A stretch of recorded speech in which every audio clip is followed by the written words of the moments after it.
West Tigers fans, how the heck are we holding up after last night's absolute disappointment against the Canberra Raiders? I know it was an absolute flog of a game, but at the end of the day, there are a few key things that we can be super pumped about. Plus, we saw something amazing for Latu Fainu that we need to talk about today, and we also have some huge news about Tallyn Da Silva and his future with the West Tigers, and it's not looking good, guys. So before we break that all down, though, welcome back. My name is Geordie. I'm a diehard West Tigers fan, and it would mean the world to me if you like and subscribe to this channel, to this podcast. Oh wait, did I just say podcast? That's right. We have officially gone live. All of the NRL Deep Dive episodes from here on out will now be available on Spotify and on Apple Podcasts under NRL Deep Dive, or it's called Hear the Raw, an NRL Deep Dive podcast.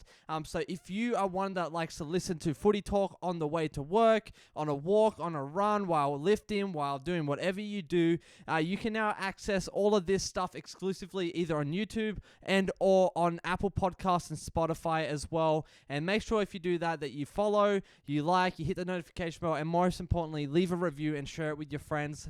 And I just wanted to say a huge thanks to everyone. It's crazy to think that this is even at a point that we can do this. So with that being said, let's get into it. Our first, talking point is obviously our Tigers up and coming star. That was Tallyn Da Silva. He has been given permission, according to the Sydney Morning Herald, to negotiate with rival clubs immediately. They're looking at, possibly the Bulldogs. There's talk of the Knights. There's talk of South Sydney. There is so much going around, but it's really looking towards Newcastle and then along with some other unknown rivals. There is also talk of doing a swap with him and Kai Pearce-Paul. Originally, Kai Pearce-Paul we signed for, starting 2026 season. There's talk that maybe that we could do a swap and get Kai Pearce-Paul earlier and Tallyn Da Silva out there earlier than expected as well. And we could have a huge a huge forward, to come through and do what he does best. So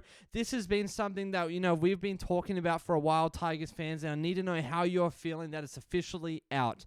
We've been talking about Api Korosai for a while and how he might be interested in the Bears. There was rumor that might happen. Then there was rumor that made up around Benji's comments saying no, he will stay. And this is kind of the cherry on top. I think this is a clear indicator that, hey, we are chasing Api Korosai for the last few years of his career.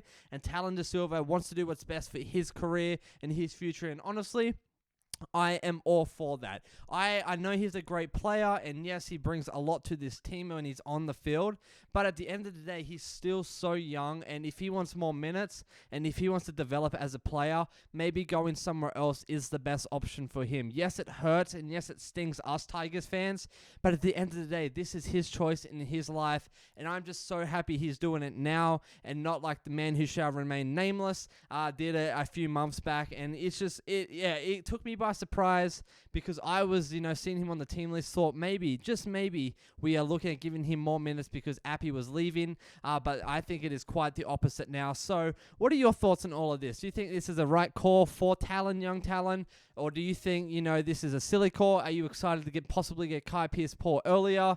Let me know your thoughts in the comments below because I'm really, really intrigued. But all in all, we do really have so much to dream big about Tigers fans because if he leaves and then we have Appy for the next, let's just say 2 seasons, we have this young gun, Jared Hayward. He is currently in our junior system. He is playing an absolute, friggin' showdown week after week in the hooker, in that number 9 whenever he's on that field. He's one of those guys that has that natural talent. He's quick off the dummy. He knows how to pass. He knows how to run. He knows how to make plays. But more importantly, he's loyal to a club, and you can see that he really wants to be here. So what are your thoughts on Hayward? Do you think that's someone that we go after and keep, investing into, or do you think we should just give it up all in all? So let's move to last night's game performance showdown against the Raiders. It was definitely not one that I was super proud about in the first half. Now, we're going to go over some of your thoughts, some of your comments that I put out on my, one-word only post earlier. But before we do that, let's just go a quick breakdown of the game. We came out with 2 tries. We had Seyfarth over the line. We had Toa over the line, which was honestly a really solid effort. The way that back line worked for Toa's try and Seyfarth's speed off of Luai was absolutely incredible. It was good to see Big Red finally have that kind of intensity again. You know, we've been saying for a few weeks now that he just hasn't been performing at a level that a lot of us are super pumped on, and so to see that, that really made me happy to see, like, his effort that he had, but we obviously came out with the loss 12-16 to Raiders, and that Campbelltown curse is still in effect, and that makes me super, super sad. Another thing that we have to acknowledge, guys, is Dewey's conversions. He made 2 for 2 last night, which is a huge upgrade from last game, if you will. These were definitely much easier kicks. But at the end of the day, I was super impressed with him, his running. There was a time there we saw a great dart from him off Luai's ball, and that was super, super cool to see. We nearly made it. He passed it off to Twali. Twali kept going, but obviously got tackled, and we couldn't get over that line. I was super impressed as well with Dream Buller's effort last night. Defensively, he was doing pretty well. The way that he was reading some of those line breaks where they had overlaps on him and not just going for the first guy, but also his intensity on the attack, the way, you know, especially in that first half at the end of it, whether he was just kicking, they were kicking, that was kind of wild to watch, but his effort and his creativity, that was something that I had to give huge props to for him. But obviously, one big talking point was Heath Mason, and that, it really hurt to see him play that. He missed, I think, like 3 or 4 tackles. He just wasn't firing on all cylinders, and that was a little concerning. I'm still so stoked on him and his extension, but at the same time, maybe we need to put him in New South Wales Cup just for a couple weeks, or put him at 14 as an impact depth play in our halves and start Latu Faianu. The reason why is when Latu came out, holy goodness, like, he was on another level. Are you guys with me? Like, Latu was absolutely running circles around the Raiders. He was setting up those plays. He was quick. His big body, he knows how to tackle. He has a mean dummy on him, a mean sidestep on him, and it was really, really sick to see him kind of fill Benji's shoes, right? And so, what are your thoughts on Latu Faianu last night? We're going to go through some of the actual key stats later on in the week and things that we can work on as a club, but today's kind of more of an overview. We're going to go over some, main overview stats of the game, like our runs, our tackles, our completion rate, things like that, because there's some things I want to highlight. But before we do that, I want to talk a little bit about how you guys were feeling. So I put out a post on my YouTube channel asking, like, one word, how are we feeling, Tigers fans? And this is what you guys said. This is from Geography 1590. He said the word was potential. This team is filled with potential, and maybe, just maybe next year, we can capitalize and win big up the Tigers. Absolutely. The potential I saw in that second half, once Latu Faianu came on the field, was incredible. And the potential in our forward pack, the way that they kept things running last night, Tyrell May, Sion, Samuela, Twiley, Safard, like, that whole forward pack there was brilliant. Like, honestly, they had some great runs. At halftime, I think it was, Tyrell May already was smashing up the hit-ups. He already had a ton of runs, run meters, and he also had no missed tackles by the time of halftime. So that's something that I have to give major credit to. Next from Max, my guy Max, always loved this bloke and his opinions and comments and everything. Latu made such a difference to our attack, but the way we played that last 10 minutes with no desire to try and take the lead, it was just typical of our season. I can agree, man. Latu was on another level, but the last 10 minutes, I think we could have sealed the deal. There was obviously a few ref calls that we have to, work through, some adversity, if you will. But we also had a lot of opportunity to slow things down and be more concise and more strategic in the way we attack that try line, right? So great point. Latu definitely is making a difference, and we need to see him more, either in 6 or 7. Next was from Samuel. He says, pain. 5 losses in a row, 3 of them close games, lost by less than 4 points. Why are the Tigers a semi suddenly all of nothing second half team? They are improving a lot, just need to find a way to go that extra mile to scores consistently. Bring on Sea Eagles next. Absolutely, man. Samuel, you're on the money. We are definitely feeling the pain. We just got our 5th loss in a row, but I know change is coming. We have a huge game coming up against Manly Sea Eagles. They are a good team, but they definitely have had some major upsets this season that we can capitalize on for sure. And so we're going to be going over that this week, so make sure you tune in for that. Just what our game plan is, our blueprint, all of that. Jeeve Greaves says drained. Yeah, I feel that. I feel a little drained. I feel a little disheartened, but at the same time, I saw the potential. I saw Latu Fainu come out with Jerome Luai, and that combo there was epic. I saw Seyfarth making those darts. I saw Adam Dewey making those runs. And, I mean, that to me was super, super exciting. Jarrell Skelton was, on another level too. The way that his effort was, his intensity, we just weren't clicking as a unit. And that to me is where we need to work on, is our attack. We need to work on our attacking intensity and our attacking structure. And if we can get that down, there's be huge improvement. Next is patience. Hang in there. This is from Magic Mango 675. Patience. Hang in there. It won't be long. Y'all can tell. Exactly.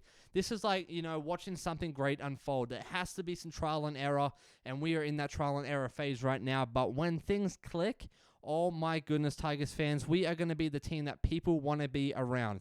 This is from Jonathan. He says, why do we have to concede 3 tries before we actually start playing? Latu Fainu is a baller. I am with you on both of those points. The trend has been they score first and we fight back, but we make it harder for ourselves because then we have to fight back with that gap.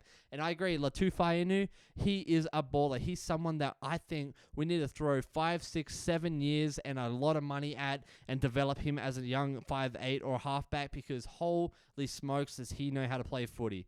My guy ESAS1988 says, I was at the game, a game of 2 halves. Tigers first half was terrible, agreed.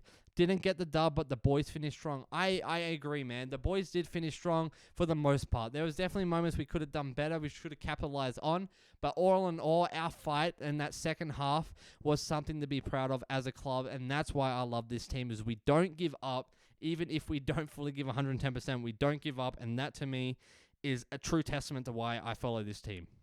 Next up, we got Jack Thompson, 73. He says, gutted, but the last few years we would have lost by 20 or more. Is it too soon to start feeling good about next year, ... again. I feel you, man. I feel you. Definitely feeling a little gutted, but at the same time, we're talking one of the best teams in the comp right now. Like, our next few games are going to be tough. They are not going to be easy. And I know Benji is going to be at training this week, making the best possible combinations, the best possible positions. I might go out a limb and say, like, Tallyn May, we might see him before that 3 to 4 week mark that Richo said. And if that's the case, man, I think we could honestly tear them up with Latu in the halves with Jerome Luai. We put Mason on the bench. And then we see Tony Suka there as well. And then same thing, we'll have Tallyn May in there. I think that would be something that we should absolutely go for. Glenn says, I thought that when your foot is on the try line defending, that's considered onside. And yet Buller had 1 foot in line with kicker, and apparently that's considered offside. Since when has the rule changed when attacking? We played a brilliant second half, and a few calls should have gone our way. Unfortunately, they didn't. The boys showcased what real potential our team is developing. Up the mighty Tigers. I'm a Tiger for life. Good game, boys. Exactly, Glenn. You're on the money, man. We overcome so much adversity as a club, but it's not an excuse. There were definitely things that we need to be better at, but there were definitely things that are iffy calls. We're going to leave it at that. But Tigers fan for life through and through. Mark Music First Meeting Band says, meh, first half was really ordinary. Second half was much better. Straight to the point. Love it. Simple. Agreed.